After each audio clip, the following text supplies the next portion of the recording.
ઠંડીમાં ખાવા માટે એકદમ પોચી રૂ જેવી બનતી મસાલા સુખડી. તો આ મસાલા સુખડી બનાવવા માટે સૌથી પહેલાં આપણે 1 કપ જેટલું ઘી લઈશું અને એમાં ગુંદને તળી લઈશું. અહીં મેં 30 ગ્રામ જેટલો ગુંદ લીધો છે. ગુંદ હૃદય રોગમાં તથા ડિલિવરી પછી માતા માટે પણ ગુણકારી છે અને આ ગુંદમાં બહુ બધા ઔષધીય ગુણ પણ રહેલા છે. તો શિયાળામાં ગુંદને જરૂર ખાવો જોઈએ.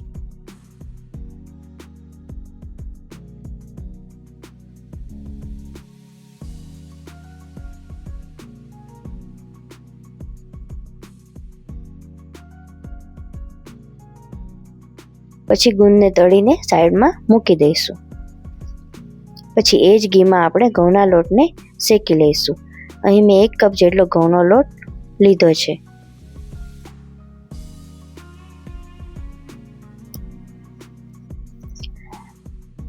પછી એકદમ સરસ રીતે ઘઉંના લોટને મિક્સ કરીને શેકતા જઈશું. મેં અહીંયા ઘઉંનો ઝીણો લોટ લીધો છે. તમે કરકરો લોટ પણ લઈ શકો છો અથવા તો ઝીણો અને કરકરો મિક્સ કરીને પણ લઈ શકો છો.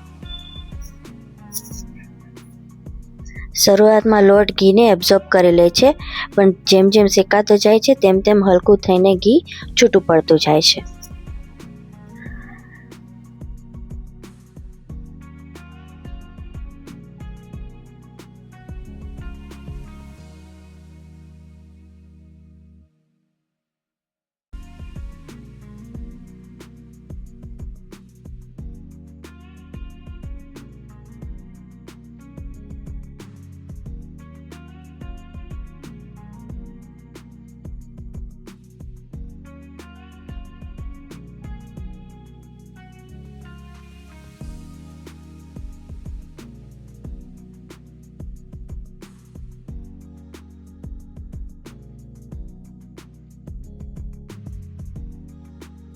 થોડો લોટ શેકાઈ જાય એટલે આપણે એમાં સૂંઠનો પાવડર ઉમેરીશું. શિયાળામાં સૂંઠ ખાવાથી શરદીમાં રાહત મળે છે.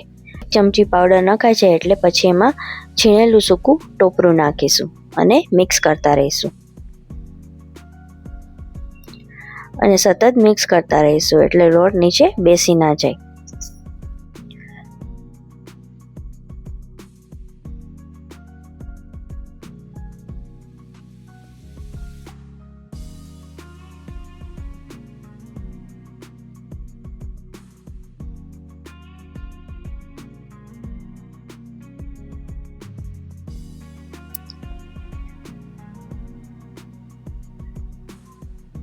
પછી એકદમ સરસ રીતે લોટ શેકાઈ જાય અને લોટનો કલર ચેન્જ થઈ જાય એટલે આપણે તળેલો ગુંદ ઉમેરીશું.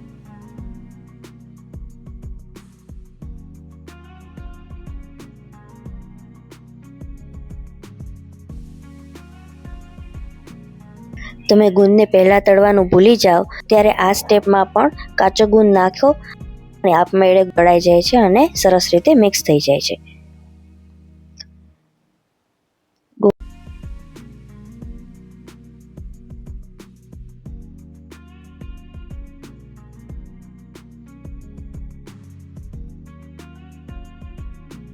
ગુંદ એડ થઈ જાય એટલે એમાં આપણે ડ્રાયફ્રૂટ ઉમેરીશું.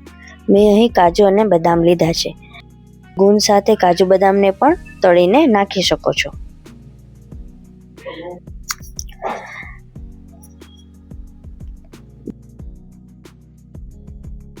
ફ્રૂટ નખાઈ જાય એટલે ગેસ બંધ કરીને કઢાઈને નીચે ઉતારી લઈશું. પછી કઢાઈને રૂમ ટેમ્પરેચર સુધી ઠંડુ એટલે કે આપણે અડી શકીએ એટલું ઠંડુ થવા દઈશું. થઈ જાય પછી આપણે એમાં ગોળ ઉમેરીશું.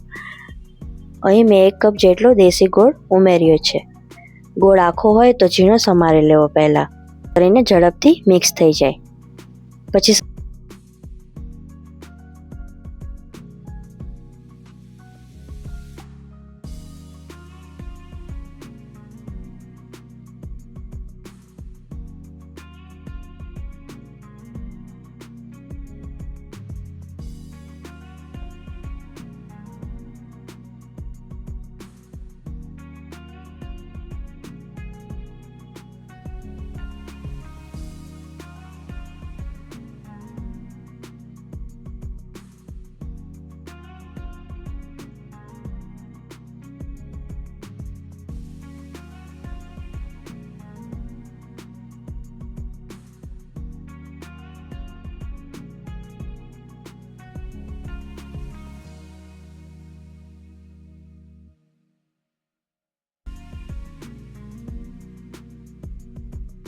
સરસ રીતે મિક્સ કરી એક થાળીમાં થોડું ઘી લગાવીને પાથરી દઈશું.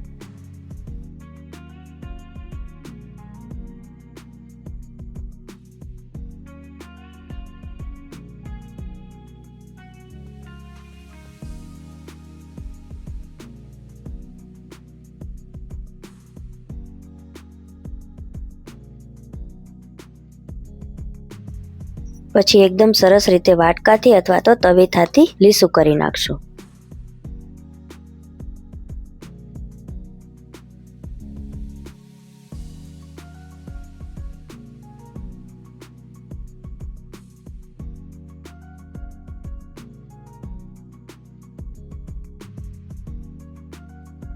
અને પછી એમાં બદામથી ગાર્નિશ કરીશું અને થાળીને 20 મિનિટ સુધી એમનેમ રહેવા દઈશું. એકદમ સરસ રીતે ઠંડુ થઈ જાય પછી એમાં ચોરસ પીસ બનાવીશું.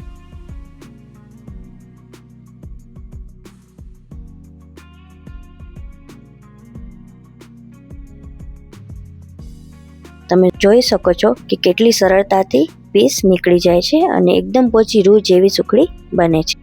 શિયાળામાં આ મસાલાવાળી સુખડી શરીર માટે બહુ જ ફાયદાકારક, તો તમે જરૂર બનાવજો.